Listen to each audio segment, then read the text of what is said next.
And welcome, welcome, welcome. This is Peter Winnick. I'm the founder and CEO of Thought Leadership Leverage, and you're joining us on the podcast today, which is Leveraging Thought Leadership. Today, my guest is Dan Janal. Dan is an interesting fellow, to say the least. He's one of the founding fathers of internet marketing and publicity.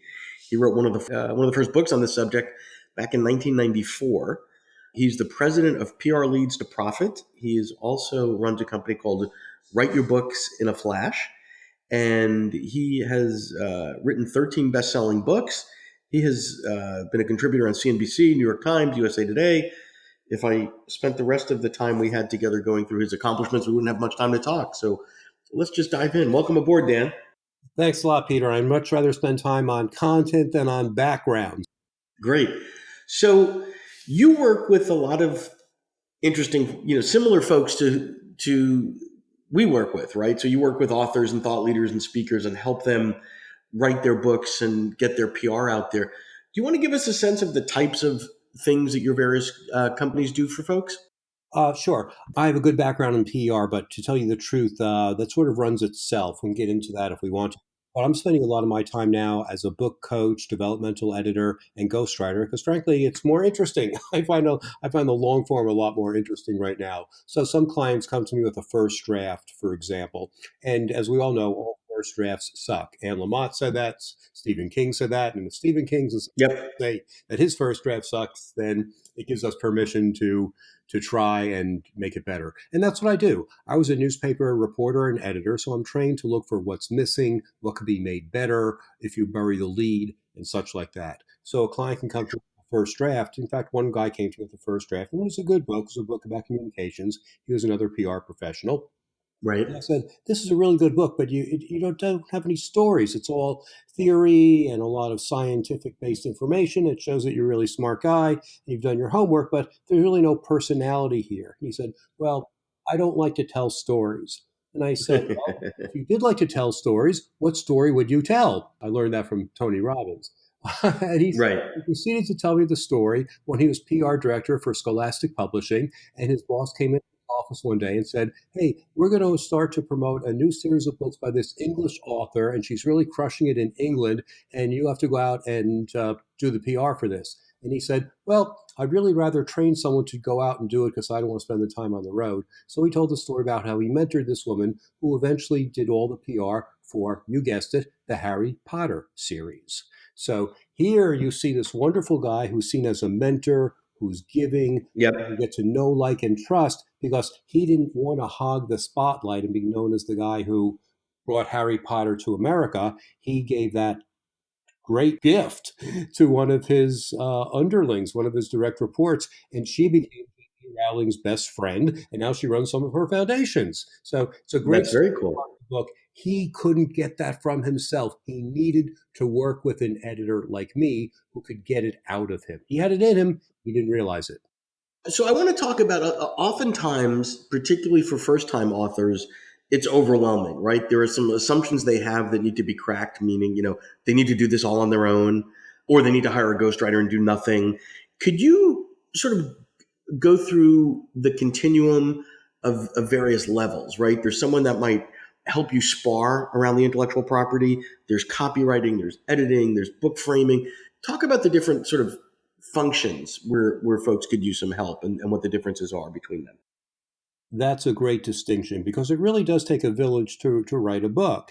In fact, if you write a book, you're really writing a manuscript, and then you turn it over to copy editors and Yep. layout people and book cover designers and production people. So it really is not a one person job. So if you take that stress off you from the very beginning, you'll have a much easier time.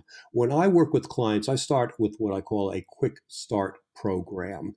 And with this, we look at, say, the executive summary of the book, or rather, we create an executive summary for the book, because a lot of people haven't even thought about that. In fact, one of my new clients came to me the other day, and gave me a first draft, and it just started out with stories and stories and stories. There was no focus. It's like, who is this book for? How will it help them? How will it make them better at their jobs or their lives? Why are you the right person to write this book? Give me that kind of information. So that's really where we start. Then we look at the customer avatar. Who's the right person to read this book? Because if you say everyone, then it's no one. So I want to pause you there for a second because the avatar piece, we spend a ton of time and energy working with our clients developing client avatars. Same line of thinking, but we'll have someone come to us and they'll say, "Oh, I'm an expert in leadership or communications or management or whatever." Well, who does this work for? Works for everybody. Wrong answer. And the point in developing the avatars is if you have the level of specificity of who you're trying to connect with, it actually makes your job easier, right? If you know it's someone that manages people in financial services is different than someone that's an engineer in technology. So, how do you go about helping people shape or define avatars? I'm sure our methodology is very, very similar because you hit on a lot of the key points there. I think one of the most important things we can do to our clients is hit them over the head with this idea because they really think that their message is for the entire world. And it could be, but you don't have enough time or money or energy to market the book to the entire world. Sure. Frankly, there are people who are, you're better, you might be more easily hired. And that's the purpose of the book, to get people to know, like, and trust you so they see you as the true leader who can take them from mess to success. And if you have more success doing that in the construction industry than in the manufacturing industry, then go for it. Or you may not like to work with lawyers or doctors, but you do like to work with accountants and CPAs, then why not make it easy for yourself and focus on the markets where you're most likely to be hired, where you have the most fun, where you have the highest profit margin. Right. So when my clients come to avatar back and forth, as you say, spar, and I say that in a loving way because we're challenging each other to find what works. Looking for the answer. Sure. And if we say, gee, let's go after the construction industry leaders because that's where you have experience, that's where they know you, that's where you have the credibility, then throw out all the others because, frankly, people in that industry want to hire an expert like you. They don't want to hire a jack of all trades. So, as you say, the narrower we can focus this, the better off it will be for everyone. Yep. So you've got your avatars, and then you're sort of helping them shape why them. What happens next? So you've got the avatar, and then take us through the process a little bit more. Sure. The only reason anyone will read a book is to solve a problem. So you need to find out what problems your avatars, your prospects have. And you can do that simply by asking them. That's one way. You can go to Amazon and look for other books like yours and read the reviews and see what's missing. They'll say, I like this book, but I wish it focused more on whatever. And if you see that, then you know what people are interested in. Right. You can also go to Google, do a Google search. What are the biggest trends in this industry? What are the biggest problems in this industry? What issues do people in this industry face? And then you'll find answers there. If you have a decent sized mailing list or if you have a presence on social media, you can ask your prospects or your followers there what their biggest issues are. I want to just sort of parallel track here for a moment. We call those pain points. So you have an avatar, and that just defines the who. And now the pain points are what's keeping them up at night. And it's ultimately the promise that you're making to them that, give me several hours of your time to read my book, and I can help you solve that problem. Or at least I understand the pain that you're in, and I can give you different things to look at or different frameworks or different models or methodologies. So it's a drill down a little bit deeper under the avatar to say, what's really keeping them up at night? What does a people manager in financial services worry about? Is it retention? Is it talent acquisition? Whatever. What are the things that they're struggling with? And how do you connect with that? Exactly, because that's what's going to make them want to read the book or at least read the chapter that relates to them in the book. And in that chapter, you dazzle them with your case studies, your personal stories, your signature stories, statistics, information, maybe even liven it up with cartoons or charts or graphs, Sure. information that appeals to all the different modalities. So if they're into numbers, you have spreadsheets. If they're visual, Yep. you have charts or cartoons or comics or whatever just to make it interesting. Well, and I love how you say they, because I think this is an important point here.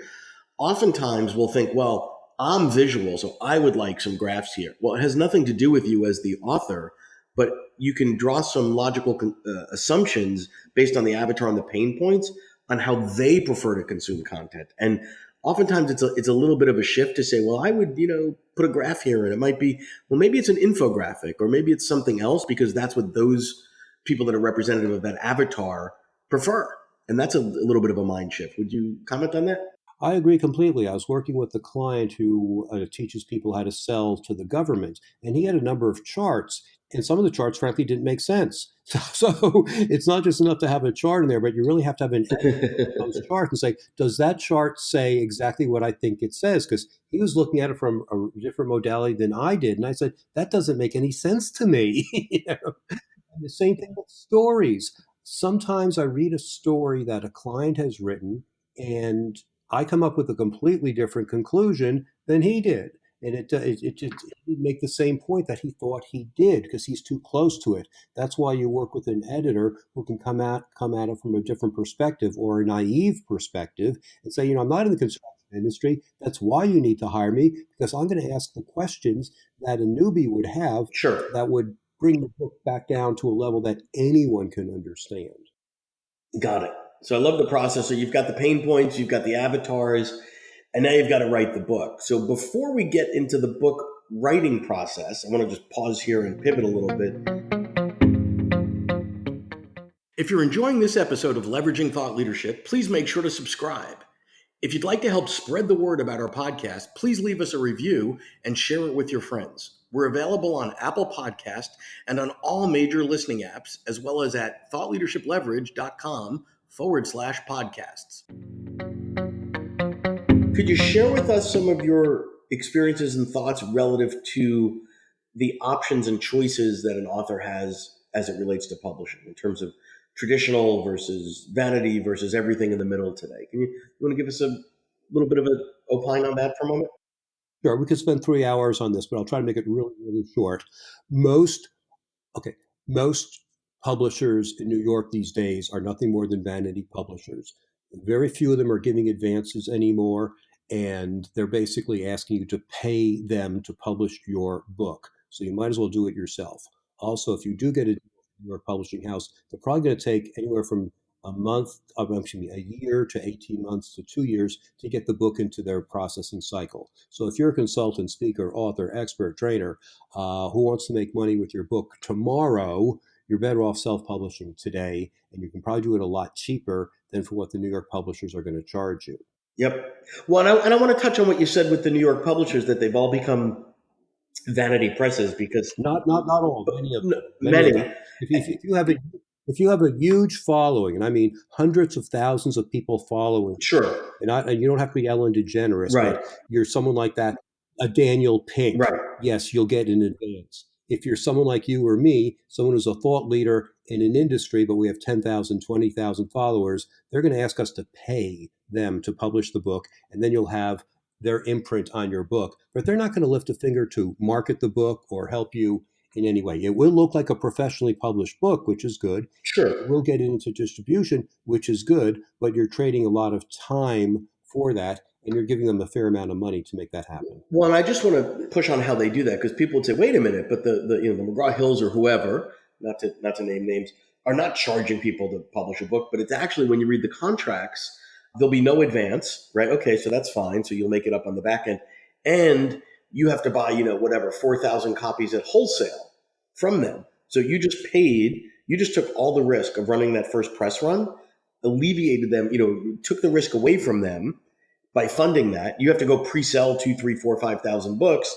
And then if it ever breaks that point to break even, you're going to make $1 or $2 per book. Plus you've subjugated your wants and needs to the publisher. Because like you said, it's an 18-month timeline. They're going to have editorial control, etc. So not that it's a black and white situation, but oftentimes the big New York houses are not all they're cracked up to be once you get under the hood. I'm glad you said that because I agree completely, and the math works out exactly the same way. So if you self-publish, you get to keep all the money. Yep, exactly. So, and anything else? So, the other thing that you mentioned, which is interesting, is that if you've got a massive followership on social or whatever, so you're a Dan Pink or whoever the case may be, then the big houses would be quick to jump on you and give you an advance. But even when you do the math in those situations, it doesn't always make sense, right? Because if I've invested 20 years of my life to build millions of followers, right? I should be able to extract the value from the community, from the tribe, without sharing 80% of those profits with a partner, right? That just sort of doesn't make sense. Exactly. They take the lion's share of the profits and you take the lion's share of the risk. What's the fun in that? Yeah, exactly. All right, so anything else that you're seeing authors and thought leaders doing? Let's talk about before, right? So oftentimes it's time to write the book, it's time to get the book out, and people are in sort of panic mode. But if I'm someone that's thinking about putting out a book at some point in the future, a year, two, three, what are the things I can be doing right now to increase my odds of being successful when the time comes that I so choose to publish? Fantastic. I wish more people had asked themselves that question before they sat down to write the book, because they write a book without taking into account how the book will help them in their business. I look at the book as a big business card that everyone wants to receive. No one cares about getting your business card at a networking event, but no one throws away a book. They'll keep the book on their bookshelves forever, and then they'll say, "Oh yeah, I customer service. I'm having a customer service problem. We need to bring in a customer service expert. I met a guy somewhere at a networking event or a conference. He gave me his book. It was yellow. Ah, there it is on my bookshelf. Exactly. Yep, yep. That's what you want to have happen. So your book is the answer, is a bridge point to your solution, and the question is, what kind of clients you want, what kind of business do you want, and what kind of book will help you get to that point. So again, we look at the avatar, we look at the problems, we look at the pain points. We also look at, how do I want to build my business, because I've interviewed a lot of people as well, and the people in our community are very fluid people. They're very smart people. They'll go on attack for 5 years or so, and they'll say, "Okay, I'm a little tired of this," just like I was a little tired of publicity. And say, "What else can I do?" And they'll pivot, and they'll go from leadership to succession planning to financial planning to whatever. They'll niche it and niche it and niche it, because that's where their minds go. So people like us are always looking for something interesting that keeps us engaged and creative and doing things. So you need to think to yourself, what I want to be doing in 3 years? Who do I want to be doing it for? What is the book title? What is the content of the book that is going to help me do that? Am I going to have fun with this? Because you're going to be living with this topic for the next 5 to 7 years. You're not only creating a book, you're creating speeches, you're creating seminars, online training Sure. courses, on and on and on. It is your core for the next couple of years. Make it fun and make it profitable. I love it. I love it. As we start to wrap up, Dan, any final words of advice for folks in terms of either in that pre-book stage or during the book, or do this or don't do that? Anything you would put out there? Definitely. Once you have the idea for the book, start networking. Other people who've written other books about this topic are great people to network with. Yes, some of them will see you as a competitor and won't return your phone calls, will treat you as a horrible person. Other people say, rising tide lifts all boats, and if you help me, I'll help you. I'll blog Yep. about you and your book. You blog about me and my book. Yep. I'll review your book.